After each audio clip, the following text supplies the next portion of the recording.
మన కర్మ ఏమిటి అని అంటే బీజేపీ వాళ్ళకు సగం తెలుసు, సగం తెలీదు. ఈ చంద్రబాబు నాయుడు అనే వ్యక్తి పూర్తిగా అబద్ధాల మనిషి, మోసాల మనిషి.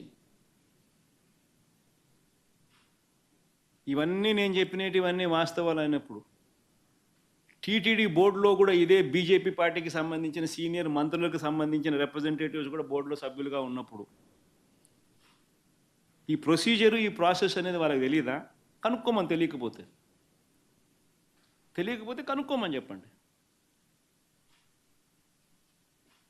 కనుక్కొని తప్పు చంద్రబాబు నాయుడు అనే వ్యక్తి ఈ మాదిరిగా దుష్ప్రచారం చేసి ఉంటే చంద్రబాబు నాయుడు అనే వ్యక్తి మీద అక్షింతలు వేసే ధైర్యం ఈ బీజేపీ పార్టీకి ఉందని నేను అడుగుతాను.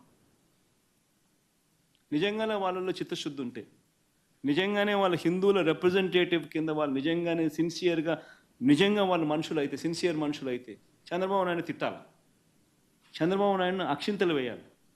ఇంత దుర్మార్గం చేయడం ధర్మమేనా చంద్రబాబు అని చెప్పి చంద్రబాబు నాయుడును గట్టి కడగాలి. నిజంగానే వాళ్ళలో సిన్సియారిటీ ఉంటే చేయమని చెప్పండి.